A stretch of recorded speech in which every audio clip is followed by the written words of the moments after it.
Olá, eu sou a professora Inalda, do Instituto Federal do Maranhão, Campus Codó. É um prazer estar com vocês. Eu ministro a disciplina de Geografia e vou explicar para vocês um pouquinho no decorrer das nossas aulas virtuais, a Geografia para o Enem, né?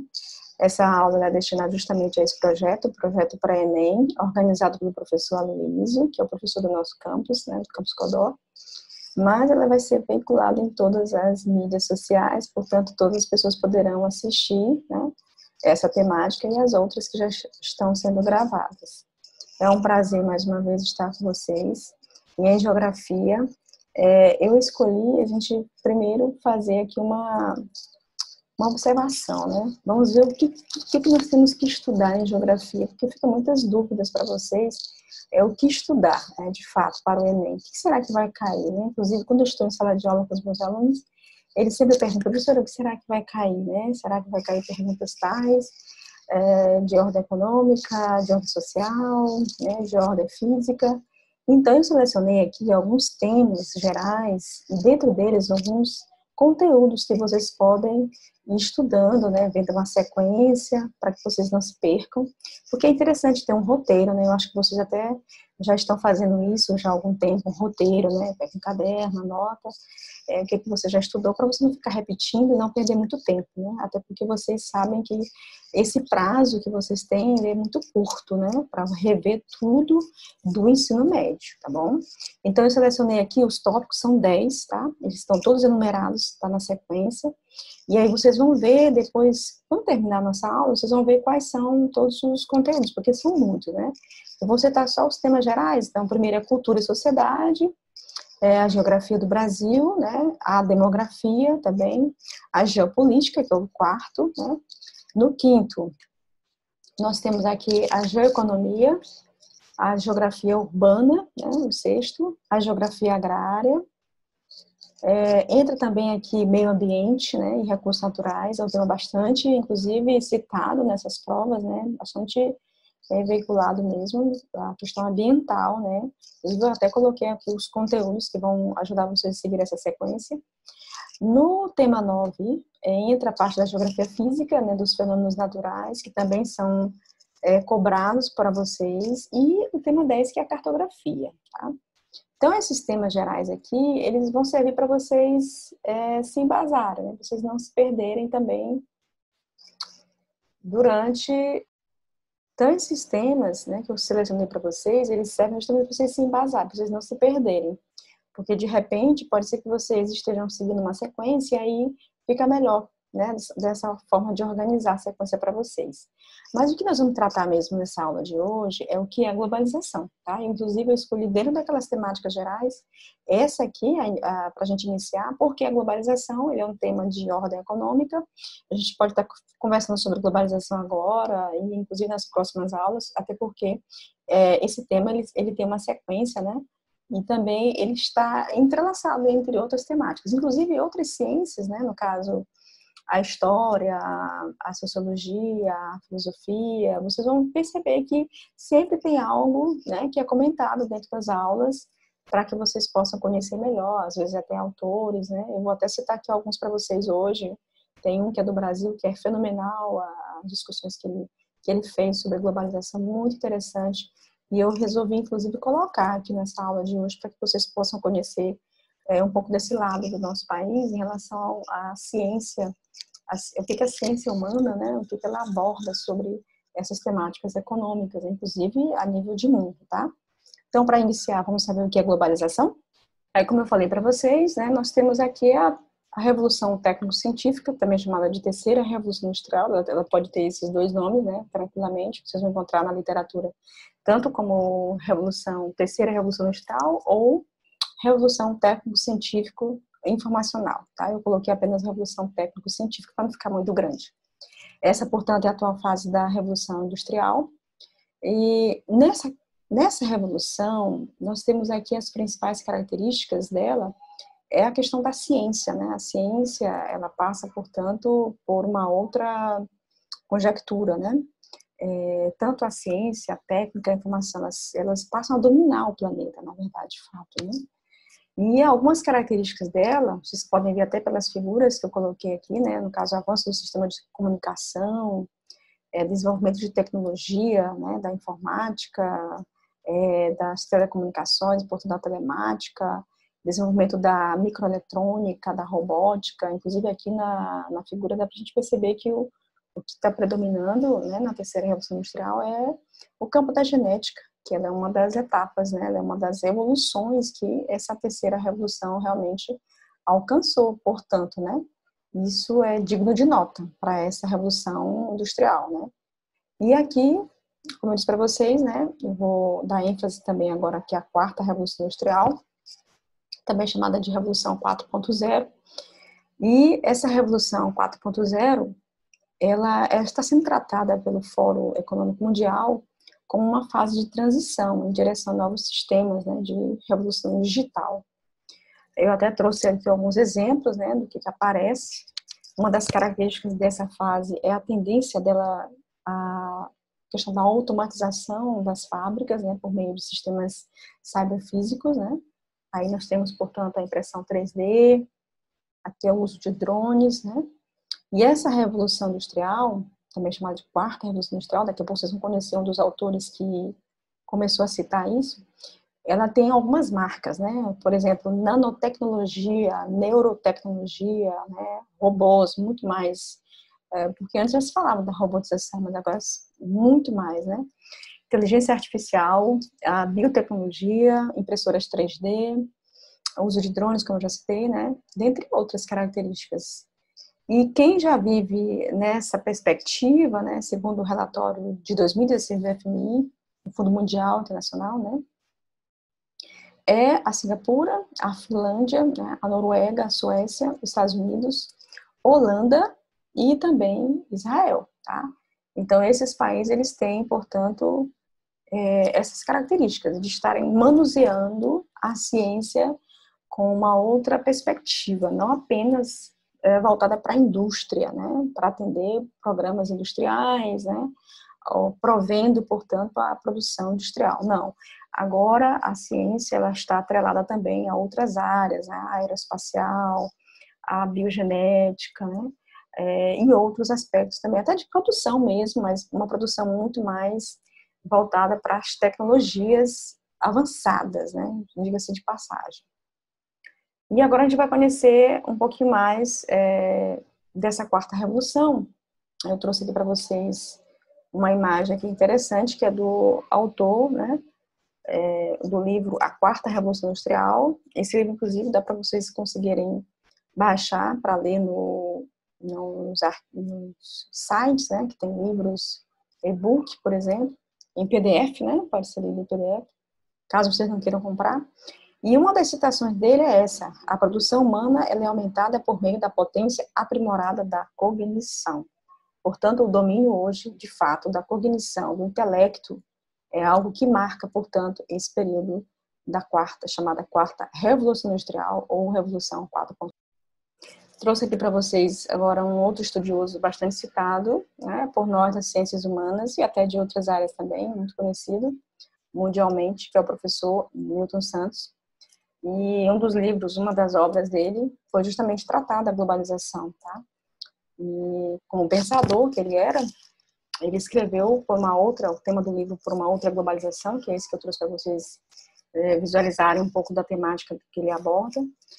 E esse livro, publicado em 2000, ele vai justamente discutir as características da globalização de um outro ponto de vista, né? Não apenas do ponto de vista econômico. É claro que ele traz, na literatura, ele mostra o que é a globalização do ponto de vista econômico, mas também ele dá uma ideia do que poderia ser a globalização, o que ela é, né, de fato, e o que ela poderia ser. Então, por isso que o nome do livro é Por uma Outra Globalização, Pensamento Único, a Consciência Universal. Ele é, portanto, considerado um dos maiores brasileiros do século XX, tá? Ele não era contra a globalização, e sim contra esse modelo que existe de globalização, que é um modelo, segundo ele, perversa, né? Uma globalização que gera bastante discriminação, né? Muita miséria no mundo, muitas diferenças sociais. E analisando essas contradições, bem como os paradoxos deste modelo econômico-cultural, ele enxergou a possibilidade de quê? De uma outra realidade, né? Segundo ele, era uma realidade mais humana, mais justa, tá? Esse texto, inclusive, é um texto de fragmento do documentário Encontro com Milton Santos. Ele está disponível aqui, como vocês podem observar nesse link.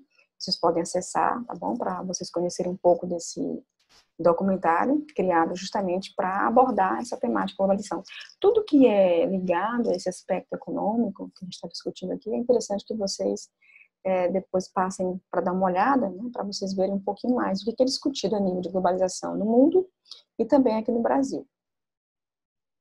Agora a gente vai conhecer algumas características da obra dele, né? Uma das principais características é essa aqui, deixa eu mudar a tela. Então, a primeira, a globalização, segundo ele, ela tem 3 partes, né? Então, a primeira é a perspectiva da globalização como fábula. Eu vou explicar melhor para vocês depois isso, porque aqui não está muito, para não ficar muito cheio. Ou também a forma como nos fazem tentar entendê-la, né? Então, essa é a que aparece. Globalização como fábula, como se fosse um discurso hegemônico, como se tudo que existe no mundo, né, em relação a esse aspecto, deva ser realmente ser aceito por todos, né? A segunda que ele fala é a globalização como perversidade, que ele chama de um mundo como ele é, de fato, né, um mundo perverso, porque esse mundo, como ele está organizado, né, economicamente falando, ele gera muitas desigualdades e ele gera miséria, gera dor, né?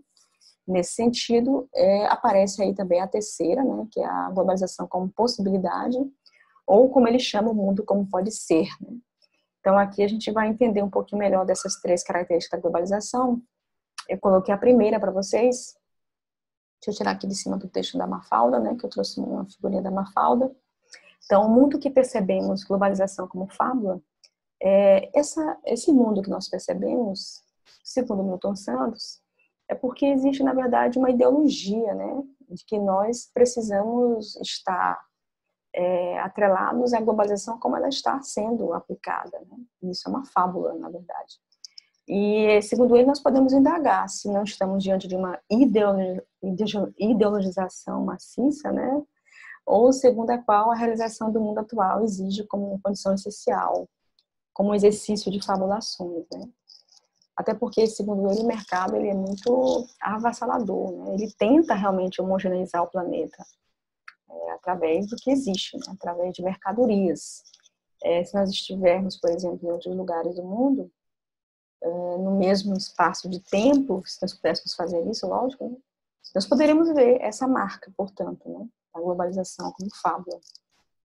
E aqui tem a Mafalda, para vocês poderem pensar um pouco como ela pensa, né? Ela é bastante de investigar as coisas, né? E ela trouxe justamente isso. Eu achei interessante porque ela trouxe essa pergunta, né? A crise, né? Eu era assim, já ouvi dizer que os países, ou que o país estava em crise, agora já sou assim, né? Na terceira figurinha aqui, ela está mostrando que já continua a ouvir, né? Que o país está em crise. E aqui na última figurinha, a crise terá hormonas de crescimento até chegar onde, né? Então, essa pergunta que a Mafalda faz para a gente é para que nós possamos realmente refletir, né? Como que está o mundo globalizado. Ele não está flores, né? A gente pode entender isso.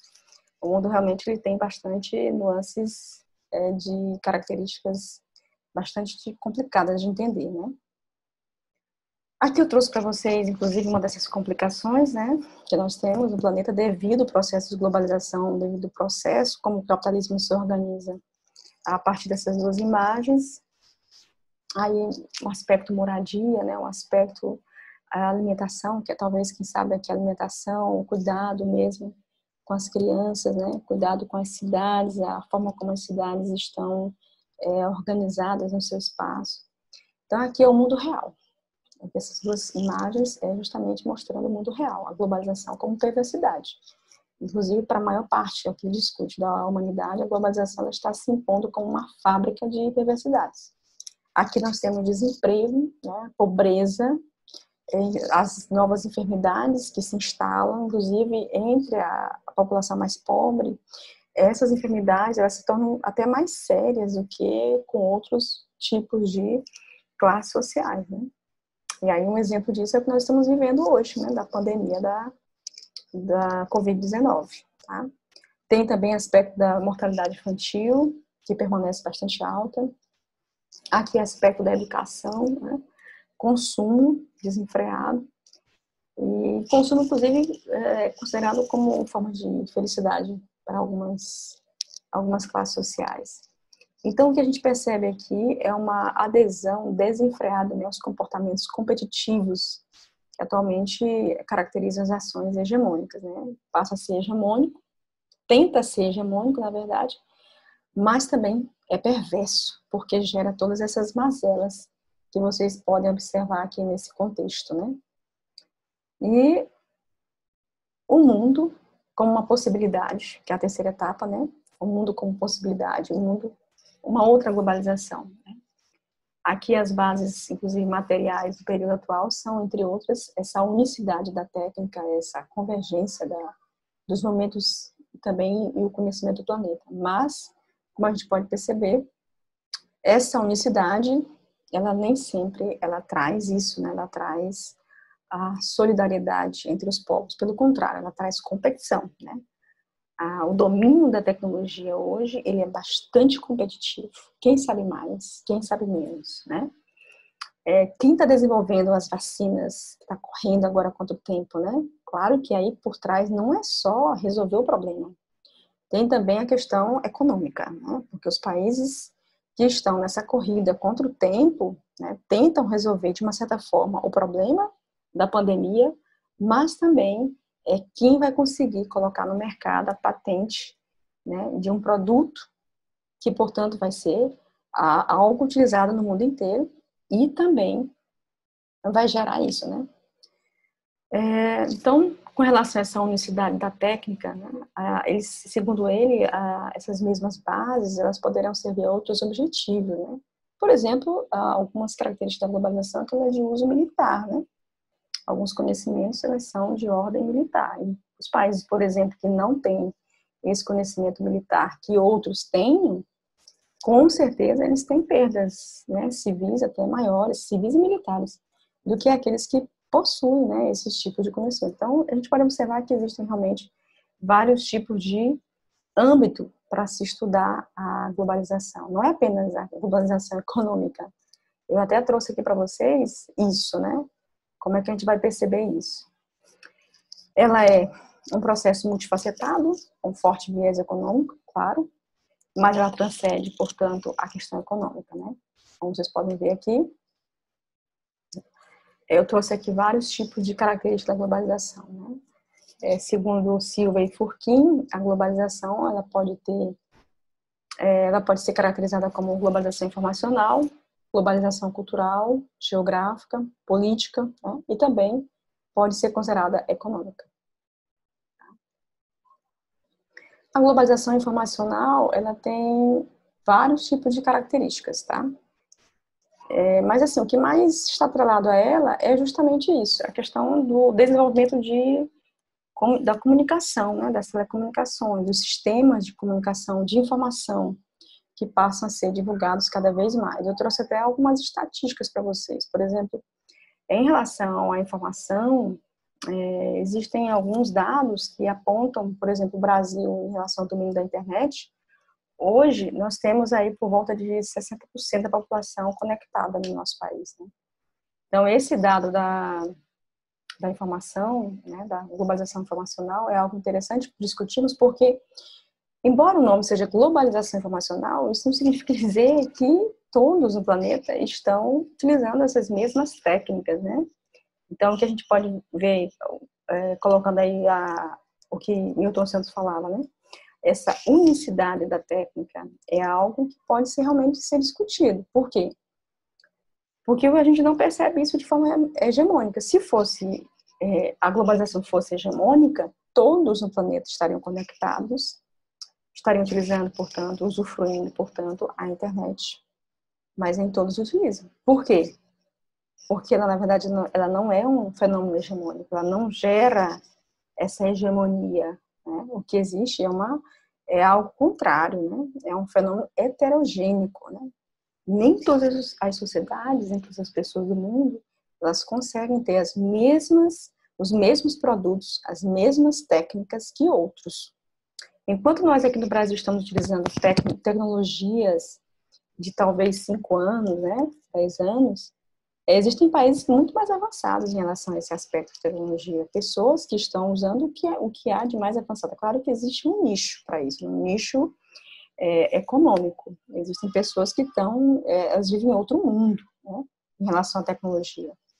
Enquanto que alguns estão começando a entender como dominar essas tecnologias, ou então como acessar, não é nem dominar, é acessar essa tecnologia. Existem pessoas que já estão vivendo isso há muito tempo, há décadas, na verdade, né? Então, na globalização cultural, é muito comum hoje se discutir como que acontece essa divulgação da globalização ao redor do mundo. E para alguns autores que são críticos, né, da globalização, eles mostram, sim, que existem pontos negativos para a globalização cultural, até porque o que acontece? O que acontece é o choque de culturas, né? Há um choque, e que, inclusive, esse fenômeno é muito estudado ao redor do planeta, tá? Então, nesse aspecto, é interessante a gente realmente abordar a globalização cultural, até porque faz sentido a gente tentar entender aqui como que funciona a questão do choque de cultura, né? Como que as culturas podem realmente sofrer algum tipo de intervenção, e estão sofrendo, na verdade, as culturas sofrem intervenções há muito tempo, né? Desde que começou a haver chegada de povos de um lugar, e não só mais a chegada deles em algum lugar, mas porque eles saíram, por exemplo, vou citar os povos europeus, né? Vou voltar aqui ao século XV. Então, eles saindo da Europa, eles, com certeza, ao chegar aqui na América, provocaram muitas modificações culturais, né? Então, isso é muito pesquisado, muito estudado, e há uma tentativa muito grande de se tentar entender como que isso realmente pode influenciar na humanidade. Olha, outro aspecto também que é bastante discutido hoje é a globalização geográfica. Até porque a globalização geográfica, ela precisa ser também estudada, porque hoje o mundo se tornou pequeno em relação a esse aspecto das distâncias, né? Ou então em relação até mesmo ao conhecimento. Hoje o que é local, ele também pode ser global. Por quê? Porque é um domínio de técnicas muito grande, muito avançado em relação ao conhecimento, né, do espaço, de determinadas áreas. Portanto, essas conexões que existem hoje no mundo, geralmente elas têm uma ligação econômica, mas também tem uma ligação com a geografia dos lugares, né? Tem uma conexão com o que o lugar é. Inclusive, eu já até iniciei um estudo sobre o que existe de fato dentro de alguns locais que poderiam até transformar esses lugares como algo diferente em relação aos demais, né? O que poderia ser diferente aqui em Codó, né? Em relação aos demais espaços, em relação aos demais municípios, territórios, né? A gente poderia estar utilizando esse termo. Então, a globalização geográfica, ela acontece de fato, porque existe hoje muitas técnicas de entender melhor, de conhecer o espaço, né? E quando eu digo espaço terrestre, tá? O espaço que nós vivemos. E existe também outras nuances da globalização para nós conhecermos, né? A globalização política, assim como também a globalização econômica. E nesse aspecto da globalização política, o que a gente precisa entender melhor é como que o Estado se comporta, né? Ainda existe o Estado? O Estado, ele ainda é atuante, né? Como que o Estado hoje está configurado, né? Ele tenta resolver, atender às demandas econômicas, às demandas sociais, às demandas políticas, às demandas culturais, né? Inclusive, se a gente for observar aqui no nosso país, existem todas essas categorias, né? Vocês vão encontrar educação, saúde, saneamento, né? Cultura, né? Meio ambiente, planejamento, segurança. Então, o Estado, ele tem hoje um outro tipo de configuração, né? Mas como é que fica o Estado dentro dessa globalização política, né? Será que ele continua com o mesmo poder que antes, né? Será que o Estado não está sendo dividido em várias partes? Ele atende a todas essas demandas também, né? É algo assim a se perguntar, de fato. Na globalização econômica, a gente precisa entender, claro, aí o papel das empresas, né? Como é que essas empresas elas atuam ao redor do planeta. Inclusive, eu trouxe aqui para vocês, para conhecer um pouquinho mais sobre esse aspecto, eu trouxe aqui sobre o Brasil, né? E também ainda tem o Estado, mas eu trouxe sobre o Brasil, como que o Brasil se comporta dentro desse aspecto, né? Das empresas. Aí aqui vocês podem observar como que o Estado, ele realmente, ele atualmente, ele está configurado, né? A economia globalizada, até porque o que está por trás do Estado hoje, como é que ele funciona, o capitalismo em si, né? Como é que ele funciona. Existe doutrina, uma doutrina econômica que perpassa por esse processo, né? Que alicerça, portanto, o capitalismo e, portanto, alicerça o Estado. O Estado atrelado ao sistema econômico, ele precisa entender como que o sistema econômico vigente, o capitalismo atual, né, monopolista, como é que ele está configurado. Então, ele tem um pensamento chamado neoliberal, né? Essas ideias econômicas, elas são da década de 80, né, o neoliberalismo, portanto, o Estado norte-americano e o Estado inglês, né? E aqui tem algumas características dele, ó. Por exemplo, o Estado, na economia globalizada, com esse pensamento neoliberal por trás, ele precisa, sim, atender algumas características. Por exemplo, ele deve intervir pouco na economia, procurando, inclusive, eliminar barreiras, né, ao comércio internacional. A produção de mercadorias é particularmente voltada para empresas, né, privadas.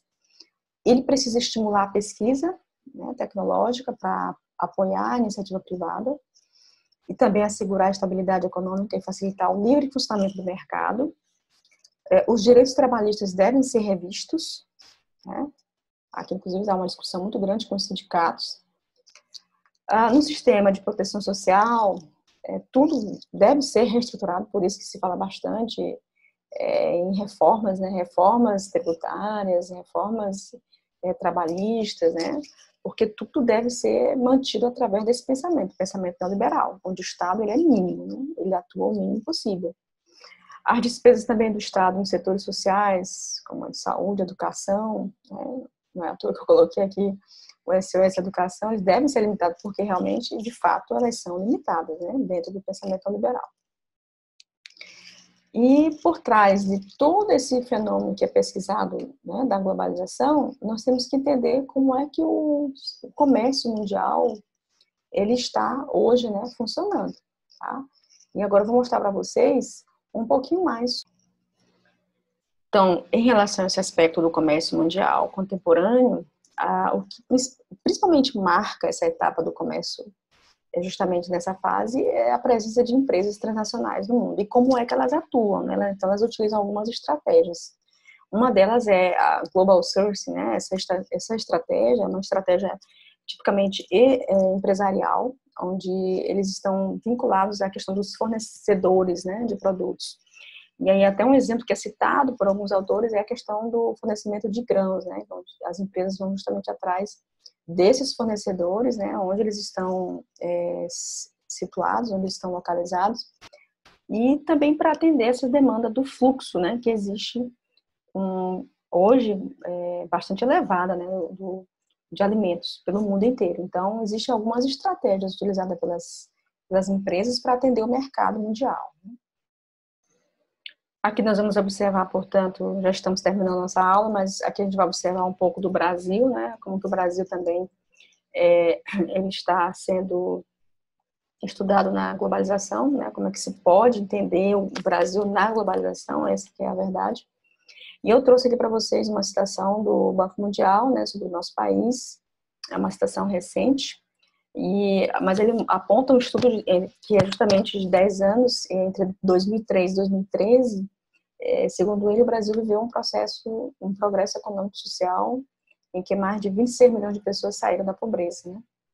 E um dos desafios econômicos do Brasil hoje é justamente a sustentabilidade fiscal dele, né, nesse aspecto. E aí, quando falamos também sobre empresas, né, aqui no Brasil, nós precisamos conhecer um pouco mais sobre as empresas do nosso país, que hoje elas possuem a atuação no mundo inteiro, né, elas são transnacionais, né. Aqui é um gráfico que eu estou mostrando para vocês sobre a atuação das multinacionais participantes, né, são multinacionais brasileiras, né, aqui é o ramo delas, né, desde tecnologia da informação e comunicação até transporte aéreo civil. Então, quantas empresas do nosso país estão lá fora atuando no mercado internacional, né? É interessante esse estudo, ele é de 2016, esse relatório é um relatório da Fundação Dom Cabral. Aí eu trouxe uma outra aqui para vocês verem, que é uma figura onde mostra a dispersão geográfica dessas sedes, né, das multinacionais brasileiras, portanto, de onde elas estão saindo. Pelo que a gente pode perceber aqui, São Paulo, ela tem um ranking muito maior, né, em relação ao fornecimento de transnacionalidade das empresas brasileiras, ou seja, as empresas do nosso país que vão para lá para fora, a maior parte delas, como vocês podem ver nesse estudo, são aqui da região sudeste, em especial do estado de São Paulo, né? Tem poucas aí na região nordeste, né? Uma da Bahia, por exemplo, uma de Pernambuco, uma do Ceará, uma do Distrito Federal, e a maior parte são realmente empresas do sudeste, tá? Numa outra configuração, vocês podem ver aqui os estados, né, a origem. Então, São Paulo realmente está com o maior percentual, né, da localização dessas multinacionais. E é justamente de onde elas estão partindo, né? Quais são os estados de origem aqui dentro do Brasil. Aqui nós temos a dispersão geográfica delas, né, no mundo. Esse gráfico é bem interessante. Então, dá para a gente perceber aqui que a maior parte dessas empresas que são hoje multinacionais brasileiras estão localizadas na América do Norte, né, 86% delas, e América do Sul, fica em segundo lugar, né, 80%, e outros pequenos empreendimentos, né, brasileiros estão também aí no Oriente Médio, assim como também na Oceania. Então, esses dados são bem interessantes para que nós possamos entender a dispersão das multinacionais brasileiras no mundo, e como que o Brasil também se comporta dentro desse nicho, né, do comércio mundial contemporâneo.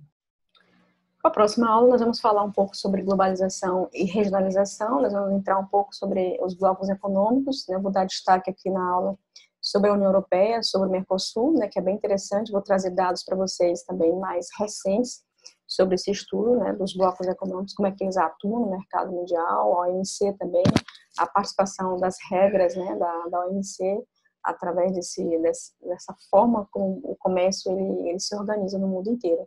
Então, não percam a próxima aula, espero que vocês tenham gostado. Eu trouxe aqui, inclusive, para que vocês possam acompanhar, uma questão bem interessante para vocês aí ficarem pensando, né? Não vou colocar a resposta aqui, mas na próxima aula, no início da aula, eu vou comentar com vocês essa questão, é uma questão da UFC, sobre o processo de globalização. Então, espero que vocês tenham uma boa leitura da questão, né? Existem outras aí que eu posso estar passando para vocês depois, mas foi um prazer estar com vocês, né? Espero que vocês tenham gostado dessa pequena aula. E aí, mais para frente, a gente vai trabalhar mais esses aspectos econômicos, tá? Muito obrigada e até lá!